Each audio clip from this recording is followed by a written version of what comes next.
sociological imagination. And since all of you are intro soc students, I know that a lot of you will be going on to further social classes. So this is a really important concept for everyone to learn, um, because viewing the world as like through sociology means that you see the social trends that are going to impact different decisions. So seemingly something that you're doing on your own free will is in fact impacted by the social structures of the game.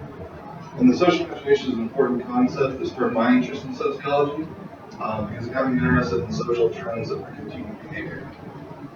So first we're going to talk about C. Wright Mills, who was born in 1916 in Texas and died in 1962 from his fourth heart attack.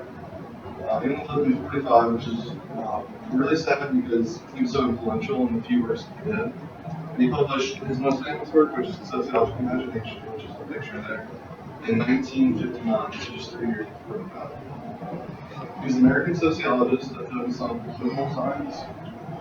He was considering sociology in everyday life and trying to get people involved in it, since sociology is such a new division.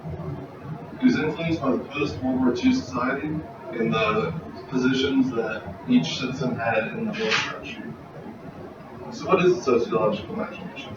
It was coined in 1959 in his sociological imagination text, and he wanted everyone to see the relationship between the individual and the social structure.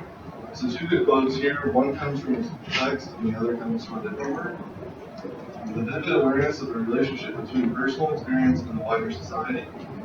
And then neither the life of an individual nor the history of a society can be understood without understanding both.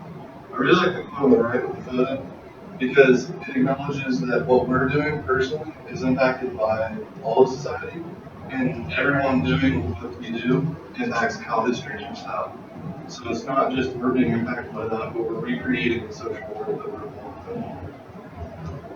So he talked a lot about private troubles and public issues, and the differences between the two, and how they can sometimes seem like one, but sometimes seem like both.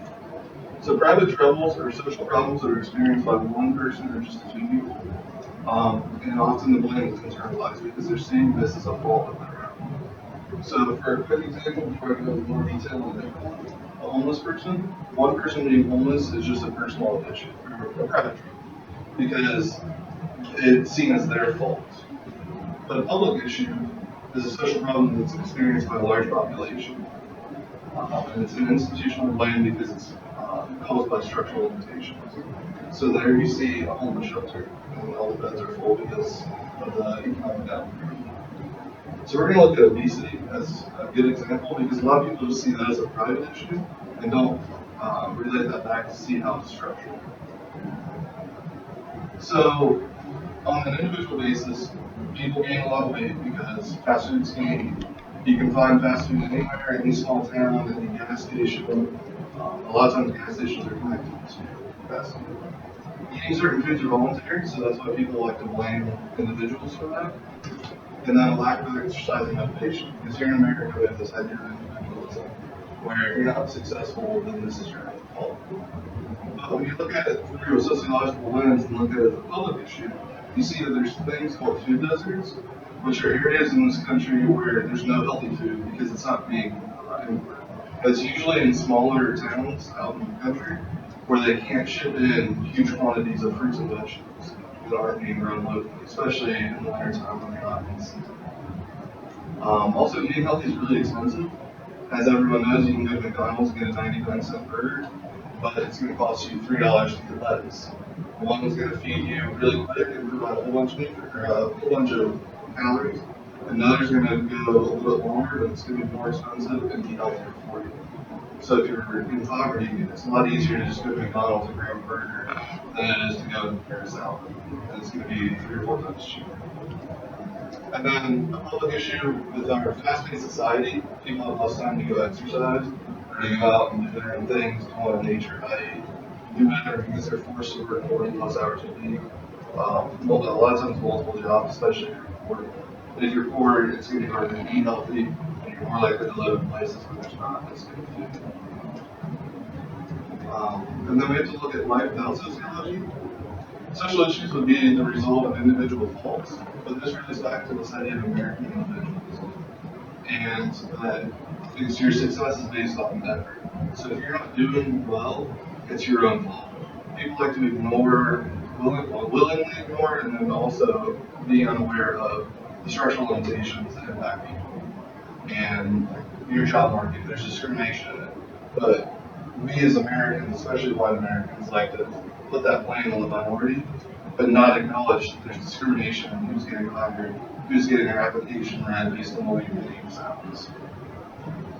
So I love this little animation here because it's flipping everything around. So it's showing this idea that they're all homeless because it's of their own fault. That it's not Wall Street's fault. It's not society's fault for them losing their job, or have trade deals, or whatever it may be. And then sociology in everyday life.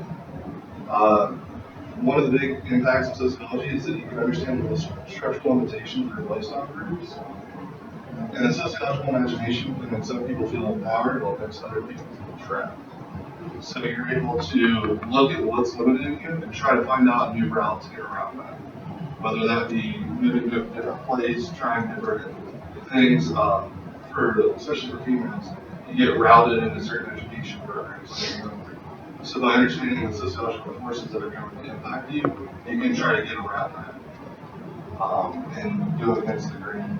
And it gives everyday interaction meaning because you're realizing how society is impacting you on a daily basis, as well as how you can help recreate society.